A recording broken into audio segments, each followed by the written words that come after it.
और गाइस क्या हाल चाल। मेरा नाम सत्यम रहा है और आप देख रहे हैं सीबीएसई होमीज। और आज हम लोग अर्थमेटिक प्रोग्रेशन का एक्सरसाइज 5.2 का पहले इंट्रोडक्शन देखते हैं। तो देखिए, एक यहाँ पे इस चैप्टर में आता है, इस एक्सरसाइज में जनरल टर्म। अब क्वेश्चन आता है जनरल टर्म होता क्या है।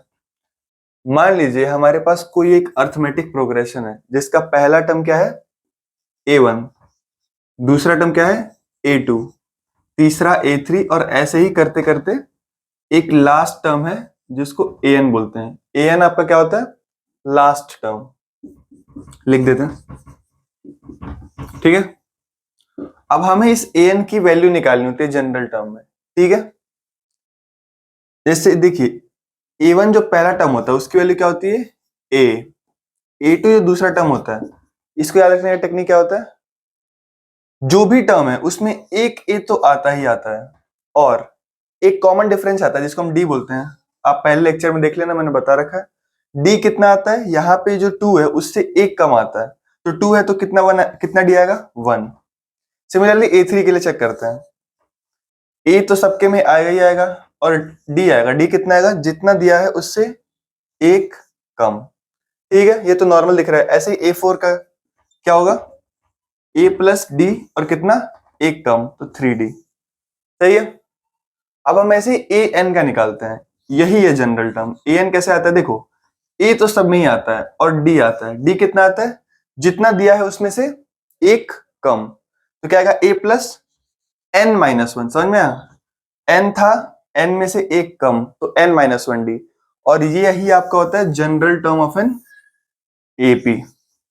ये क्या होता है आपका जनरल टर्म। ठीक है, तो गाइस हम लोग क्या कर रहे थे, एक्सरसाइज 5.2 अर्थमेटिक प्रोग्रेशन का पहला क्वेश्चन। उसमें 4 से 5 पार्ट है, मैं कोई 2 आपको करा दे रहा हूं, ऐसे ही सिंपल बाकी सारे भी हैं। देखिए, हमें जनरल टर्म तो पता ही चल चुका है। जनरल टर्म किसी भी एपी का क्या होता है, किसी को पता है क्या, AN is equal to A plus N minus 1D। ठीक है, AN क्या होता है आपका लास्ट टर्म, A पहला टर्म, D आपका क्या होता है कॉमन डिफरेंस और N क्या होता है नंबर ऑफ टर्म्स। तो इसमें वैल्यू पुट करके देखते हैं, तो क्या आएगा A प्लस, सॉरी यहाँ पे AN की वैल्यू क्या दे रखी है वही निकालनी है, तो AN को AN ही रखते हैं। A की वैल्यू क्या दे रखी है 7 प्लस N माइनस 1, N क्या है आपका 8 माइनस 1 और D की वैल्यू क्या है 3। तो AN की वैल्यू आपकी क्या आ जाएगी 7 प्लस 8 माइनस 1 7, 7 3 21, तो AN आपका क्या आ जाएगा 28। सही है। सिमिलरली फोर्थ क्वेश्चन करते हैं।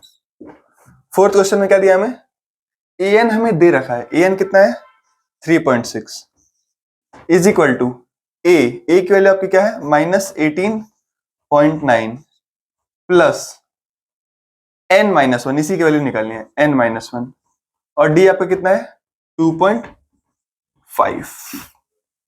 अब देखो सबसे पहले क्या करेंगे, इस माइनस को इधर ले आओ, तो क्या आएगा 3.6 plus 18.9 equals N minus 1 into 2.5।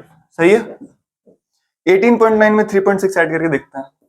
18.9 में 3.6 तो क्या आ जाएगा 9 6 15, 8 3 11 12, 22.5। सही है, तो ये कितना आ रहा है 22.5 इक्वल्स N माइनस 1 इंटू 2.5।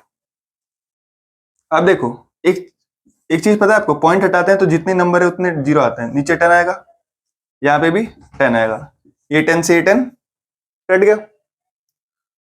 25 से 225 कितने बार में आएगा 9 बार में, नहीं सही बात है।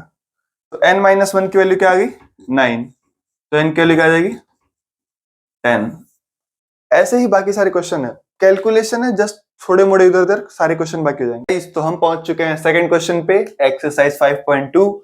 जल्दी से करते हैं, इजी क्वेश्चन है। बोल रहा है find the 30th term of an AP. मैंने आप लोग को बता रखा है, अगर आपसे कोई 25th term of an AP बोले, हर एक टर्म में ए तो आता ही है। भगवान की दया से हर एक टर्म में ए तो आता ही है और एक डी भी आता है, बट डी कितना आता है, जितना नंबर है उससे एक कम।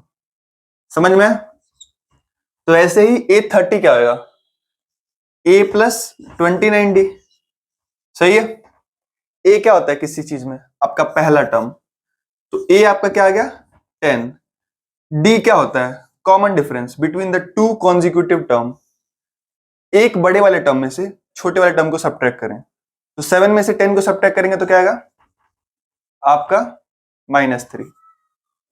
आप ये भी कर सकते हैं, आप इस वाले टर्म में से भी इसको सब्ट्रैक्ट कर सकते हैं, बट आपको ध्यान क्या रखना है, एक जस्ट बड़े वाले टर्म में से उससे छोटे वाले टर्म को क्या करना है सब्ट्रैक्ट। जैसे आप 4 में से 7 को भी सब्ट्रैक्ट करेंगे तो आपका -3 ही आएगा।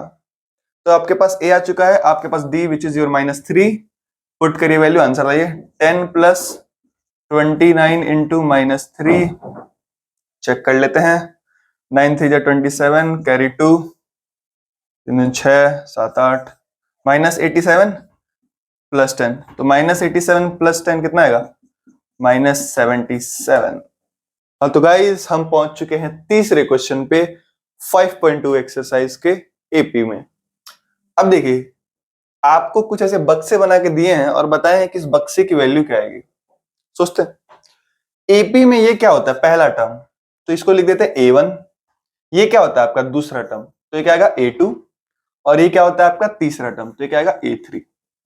A1 की वैल्यू क्या होती है, सेम कंसेप्ट, हर किसी में एक ए तो आता ही है और डी आता है। डी कितना आता है, जो नंबर है उससे एक कम, तो 0 इंटू कुछ भी लिखने का फर्क है क्या, नहीं, तो डी हटा दो। A1 में क्या आएगा ए।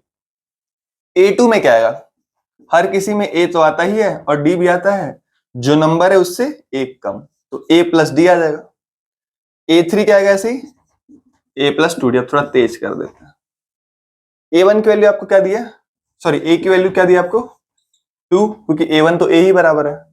A3 आपको क्या दिया है 26, तो A3 क्या आएगा a plus 2D। a plus 2D की वैल्यू आपको दिया 26, ये दिया ना। a की वैल्यू क्या है 2 प्लस 2D, इसकी वैल्यू क्या है 26। इस 2 को उधर ले आइए तो 2D की वैल्यू आ जाएगी 24 और D आपका क्या आ जाएगा 12। मजा ही आया। A2 के लिए क्या निकालना है अपने को, A2 के लिए a प्लस डी की वैल्यू चाहिए। a आपके पास 2 है, d आपके पास 12 है, तो A2 आपका क्या आ गया 14। इतना सबको समझ में आता है क्या? यही कंसेप्ट है एक्चुअली। बेसिक्स अगर आपको अच्छे से आते हैं तो क्वेश्चंस ज्यादा टफ नहीं होते हैं। देखते हैं इसमें भी a अपने को क्या दे रखा है 5।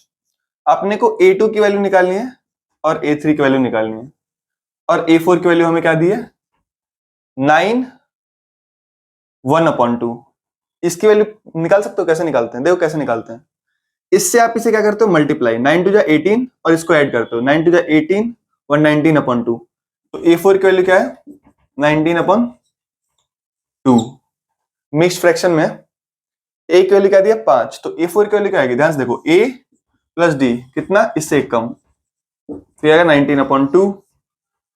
a की वैल्यू दिया 5, तो 5 प्लस 3D की वैल्यू दी है 19/2। 5 को उधर ले जाओ, ठीक है, तो 3D कितना आएगा 19/2 -5। एलसीएम ले लेते हैं तो आ जाएगा आपका 2 19 -10, तो 3D आपका आ जाएगा 9/2। ये 3 से ये 9 कट जाएगा 3 बार में, तो D आपका क्या आ जाएगा 3/2। कंसेप्ट बेटा यहीं पे खत्म हो गया था, उसके बाद से मैं बस एलसीएम लगा रहा हूँ और कैलकुलेट कर रहा हूँ। तो आई होप आप लोग इतनी कैलकुलेशन आती होगी। ये क्या होता है a plus D which means 5 plus 3/2, और A3 क्या आएगा a प्लस 2D, तो क्या आएगा 5 प्लस 2 इंटू 3/2। A2 और A3 की वैल्यू निकाल लेना, काम हो जाएगा, क्वेश्चन हो गया। Thank you.